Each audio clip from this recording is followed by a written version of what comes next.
What's up, everybody? Welcome to DFS by the numbers. These are my Draftkings MMA picks for UFC Vegas 26. We have Marina Rodriguez going against Michelle Waterson on a card that, pretty interesting. Really looking forward to it. I feel like there's a lot of evenly matched fights, so I feel like it should be a pretty exciting Draftkings slate as a whole.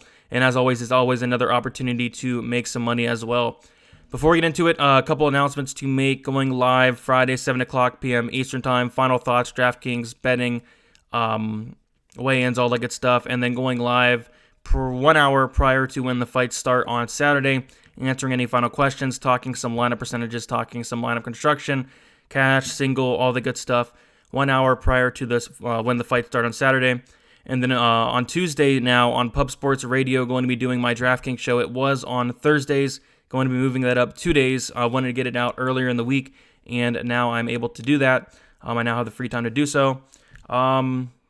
Other than that, if you want to check out the Patreon, $10 a month is the MMA premium option. With that, you get the fighter stats, the advanced model courtesy of Uncle Weezy, the matchup template where it takes the matchup of each fighter's, has stats side by side, very good visual there to just take a look at all the stats.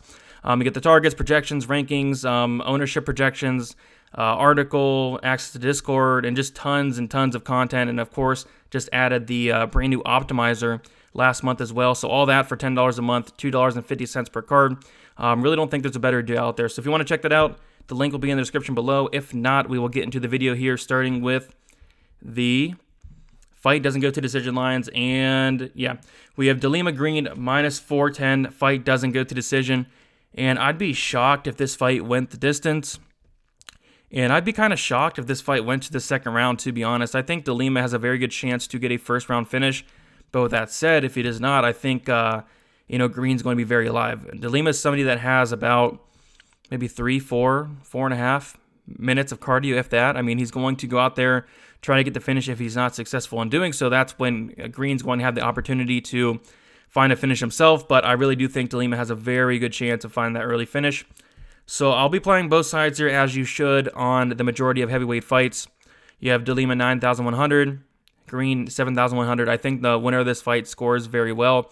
I mean, minus 410. There's not any fight anywhere close to it. I think this fight has a really good chance of finishing here in a fight that I do want to target. Next, we have Phil Haas going against Kyle Daukaus here. We have Daukaus 8,300, Phil Haas 7,900. And kind of the same thing. I mean, Phil Haas, if he wins, it's probably going to be in the first round. He has finished 8 out of 10 of his wins in the first round. 1 was in the second, and 1 was in a decision in a fight where, his last fight against Nasruddin Imavov. So typically when Haas is winning, it's going to be in the first round, and he typically does slow down as the fight goes on as well. So same scenario, basically. I mean, Haas is very live for that first round finish. If he does not get that first round finish, I think Daukaus is live for that second and third round finish. Daukaus, very good submission game. I can see a sub. Haas has been subbed before, so another fight where it's right in that price range, 7,900, 8,300. I'm going to have a lot of this fight, a lot of both sides, because if Haas wins, I think it's in the first round. I think it scores very well. I think it's a knockout. If Daukaus wins, I think it's a lot of control time. I think maybe he can hurt Haas on the feet later the fight goes, and maybe even find a submission as well. So yeah, both sides here for me. I like Haas as an underdog, 7,900. But at the same time, Daukaus 8,300 is not a bad price at all. I think the winner of this fight scores pretty high regardless. So these first two fights, I do think they both finish, and I do think they both score well. Getting to the next fight, and it is going to be the first fight of the night, Carlston Harris going against Christian Aguilera. So if you guys know me, you guys know how much I really like the first fight of the night. I don't know what it is, but it seems like the majority of the times, the first fight of the night always seems to find its way on the optimal lineup regardless of who is fighting. And here we have a case where I think it has a pretty decent shot of finding the optimal lineup, just with the styles of both guys. We have Carlston Harris, who is a very good wrestler. Lots of control time upside, lots of takedown upside.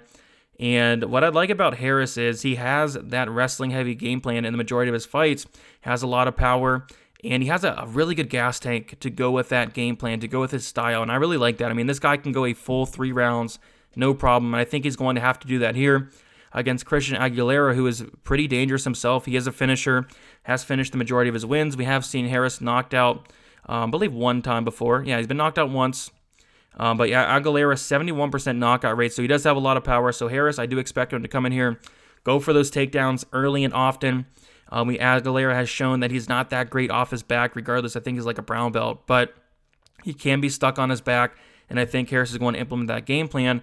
Possible finish, and if Aguilera wins, it's probably a knockout. It's probably a first-round knockout, an early knockout. So I'm going to have some Aguilera at 7,600, but Harris is a play I really, really do like, just especially with the new DraftKings scoring system, the takedowns, the control time, the strikes, all that good stuff. Yes, he's making his debut, which is always something to think about, but I do like this matchup for him. But a fight as a whole, same thing, I do want to target, but I am strongly leaning towards the Harris side, but I wouldn't completely ignore Christian Aguilera here. And then we have Klein and Trizano, and minus 130 fight doesn't get the decision. If Klein wins, probably a finish. I mean, Trizano's tough. He's never been finished, but Klein has a crazy 94% finish rate in, 17 wins, which is fantastic. He's only won by decision, I think, like one time. 47% knockout rate, 47% submission rate. So it's safe to say if Klein wins, it's probably going to be a finish there. Trizano, I don't really see him finishing Klein. Trizano only a 50% finish rate, 30% by knockout, 20% by submission. We haven't seen Trizano in, I think, like almost 2 years. So that's a red flag in itself. I really do like Klein. I like him in this fight. 9,400, it is a pretty steep price tag, but I will be sprinkling some in there. As far as Trizano, not going to have much, honestly. I mean, 6,800, cheapest on the slate. Maybe I'll sprinkle a little bit in there, but I'm more on the Klein side. I do think Klein can win and possible finish as well. All right, getting into the core plays here, we have Gregor Gillespie, 8,900. I mean, it's just really hard to ignore the upside of Gregor Gillespie. The guy averages 7 takedowns per 15 minutes. Diego Ferreira can be taken down. His takedown defense is like 68%. It's not horrible, but we saw in his last fight, Dariush took him down 4 times. I think Gillespie can implement the same game plan here. It's just Ferreira, he's a third-degree black belt in BJJ, so Gillespie's definitely going to have to mind his P's and Q's. It's just Gillespie is a very good grappler himself. Not nearly the level of Ferreira, but, he's a great grappler. So I do expect Gillespie to come out here, go for takedowns early and often, stay safe on top, rack up control time, rack up strikes, and hopefully not get submitted. That's the plan here. So 8,900, you just can't ignore the upside. You can't ignore the ceiling of Gillespie. Out of everyone on this slate, Gillespie has the highest ceiling. It's just maybe Ferreira can catch him. Maybe Ferreira can catch him in a sub. Maybe Ferreira can hurt him on the feet. It's just, I think that it's going to be pretty hard for Ferreira to find something off his back. He's going to have to get like a sweep, a reversal, maybe end up on top. And with that said, Ferreira has only like 2 submissions in the UFC. So I like Gillespie. I'm going to have a ton of them because you pretty much have to. But on the flip side, I will have some Ferreira just in case he does find that submission. But I just don't think it's all that likely. Marcos Rogerio de Lima. Can't believe is a core play, but it's one of those cards. I mean, Marcos Rogerio de Lima he has a high ceiling. I mean, he has that first round knockout upside. Green, a little bit on the chinny side. Green has been dropped quite a bit. Green has been knocked out twice. De Lima, 89% finish rate, one of the best on the card, 71% knockout rate. Black belt in BJJ, although he's been submitted 5 times. But I think De Lima's very, very live for that first round knockout. And if there's anybody on this card that's going to get a 60-second win, it's probably De Lima, if anybody. So I do like De Lima. I like that first round upside. I think he knocks out Green in the first round. Going to have a ton. It's hard to be overly confident in a guy that has a couple minutes of cardio, but I do think this fight does not get extended too far, and I do think that De Lima finishes Green early. Donald Cerrone, 8,400, the co-main event here. I just really like him to win. I don't really know about the upside. I do think he can mix in takedowns here.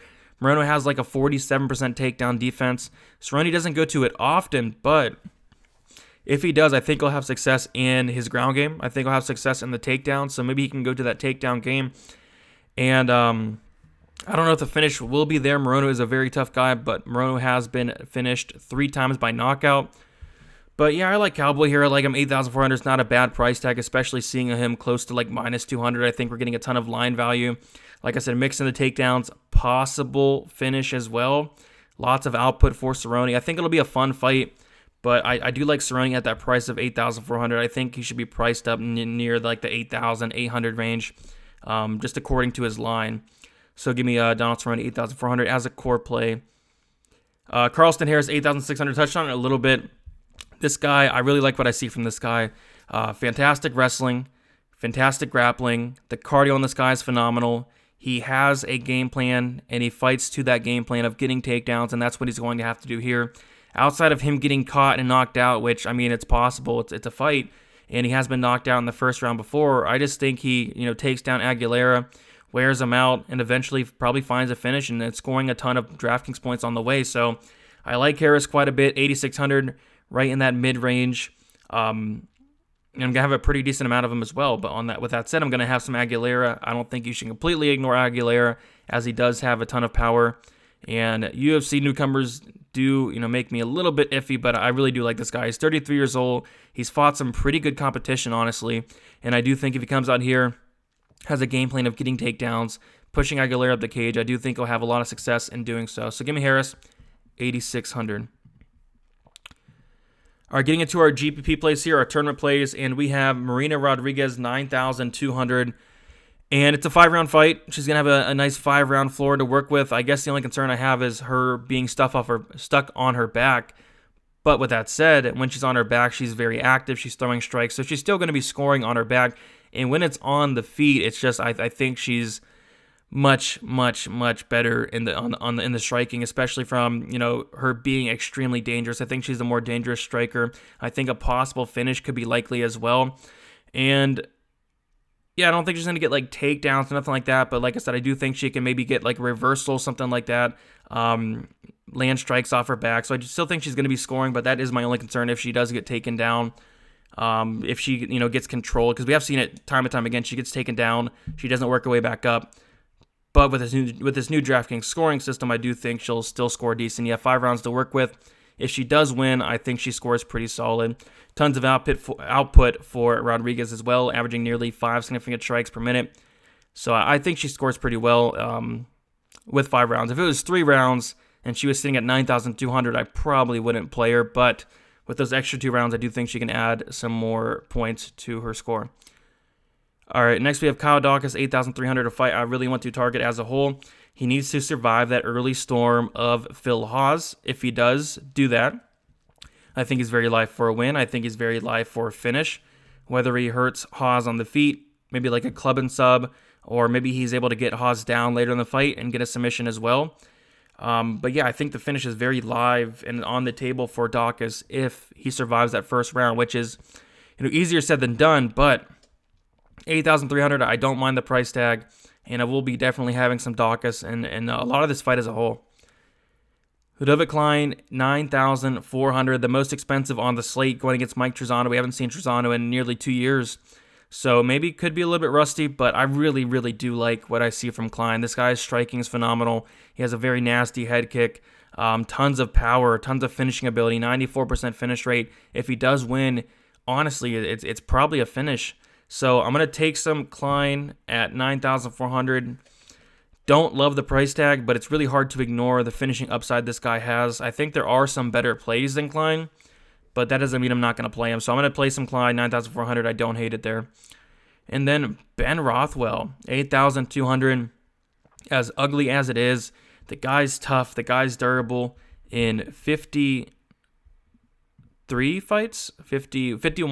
In 51 fights, Ben Rothwell has been knocked out 2 times. 2 times in the heavyweight division. Think about how crazy that is. I mean, this guy is very durable. He hasn't been finished in years. Going against Linz, who is very low output, very low level as a whole, has came into the UFC and looked absolutely horrible. I think this is a winnable fight for Rothwell here. He is 39 years old. He is way past his prime. He's looked terrible, but he still is able to, knock out Stefan Struve. He was still able to beat OSP. I think he still has a little bit left in the tank, or at least enough to beat Philippe Linz here. So I'm going to take Rothwell to win. Let me take a look at the finish rate of Ben Rothwell, and Rothwell has a 90% finish rate, 58% by knockout, 32% by submission. I think that a knockout is definitely on the table, as Linz has been knocked out in 3 of his 4 losses. So give me Rothwell here, 8,200. I don't think anybody's going to play this fight, which is kind of weird because it's 8,200, 8,000 matchup usually that is popular. and it's a heavyweight fight, which usually those are popular. But I think a lot of people are just going to be ignoring this fight, thinking it's going to be a very, like a heavyweight sloppy fight that goes the distance. But I wouldn't be shocked if there was a finish in this fight. I wouldn't be shocked if it was Ben Rothwell. I would be shocked if Linz got a finish, but I wouldn't be shocked if Rothwell was able to be the fourth person to knock out Philippe Linz. I just don't think Linz is UFC caliber. So I'm going to take some Rothwell here. I think he's going to be very low owned. So kind of like a low owned dart throw here at 8,200. Live dogs. Live dogs starting with Phil Hawes. You got to play some Phil Hawes just because of the amount of first round finishes this guy has. If he wins, it's safe to say it's probably in the first round. 7,900. If he wins, he's going to be in the optimal lineup. No debate about that. 8 first round finish wins for Phil Hawes. Tons of power. Dawkins has never been knocked out, but there is a first for everything. So I think Hawes, I'm going to be having a decent amount just because of that first round knockout ability. But yeah, like I said, I'm going to be playing both sides of that fight. That's going to be one of my higher targeted fights as a whole. Excuse me. Jung Young Park, 7,700, going against Tafon Chukwu in a fight that I feel like could be close. I really like what Park does bring to the table where, he mixes in his takedowns very well. His wrestling has looked phenomenal as of late. Yes, he was able to take down John Phillips quite a few times. He was able to take down Marc-Andre Barriot like 5 times, which is very impressive in its own right. Chukwu looks like he has a very solid takedown defense. Pickett was able to take him down once in his last fight. And I don't know, I feel like this can be close. I really don't like the striking defense of Chukwu. I really don't like his movement. He is there to be hit for sure. Pickett, he just didn't throw anything, but when he did throw, he was landing on Chukwu. He even hurt him at some point in that fight. So I don't mind Park. I think he has a very good jab. I think his striking is very good as well. I also think he can mix in the takedowns and possibly win a decision here. So give me Park. If he is able to take down Chukwu, grind him out, get him tired, make him work, because Pickett did not make Chukwu work. I think Park's going to be throwing a ton of volume, clinching up, trying to take him down, making him work. So I do think Chukwu maybe gets tired. I mean, the guy is, huge. The guy is jacked. So I do think he could slow down a little bit in this fight if Park comes in here with the right game plan. I do think he does. Mixes in some takedowns, scores pretty decent in the decision. I don't know if he finishes Chukwu. I don't know if there's a finish in this fight in general, but I don't mind Park as an underdog play at 7,700. Maurice Green, 7,100. DeLima has 5 minutes of cardio, if that. If he does not finish Green in the first round, I think Green is very live. Possible submission. The thing I don't like about Green, and this is why I'm so high on DeLima this week, it's because you take a look at Green in his UFC career. 0 takedowns per 15 minutes.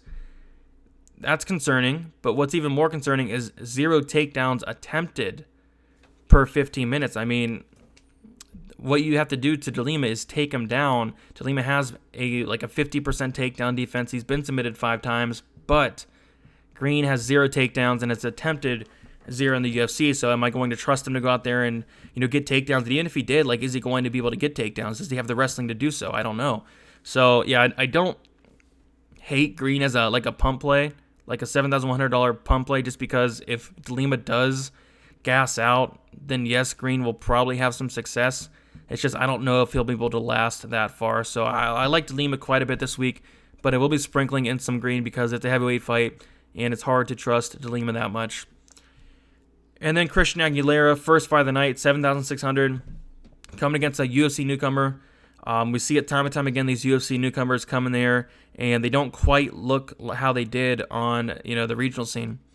And they disappoint more often than not. With that said, I really do think that Harris is experienced. He has fought good competition, so I do expect a very good Carlston Harris. But Aguilera is a good finisher. Harris has been knocked out once in 19 fights. It was in the first round. Aguilera, tons of power in the first round. He was able to finish Anthony Ivy in that first round in the first minute of that fight. 78% finish rate for Aguilera. I think he'll be, semi-low owned. First fight of the night, nobody really likes to play it. I'll have some Aguilera, fairly high on Harris this week, but if Aguilera does win, it's probably a knockout, and it's probably in the first round, so I'll definitely take some shots there. Pump plays Michelle Watterson, and she is 7,000.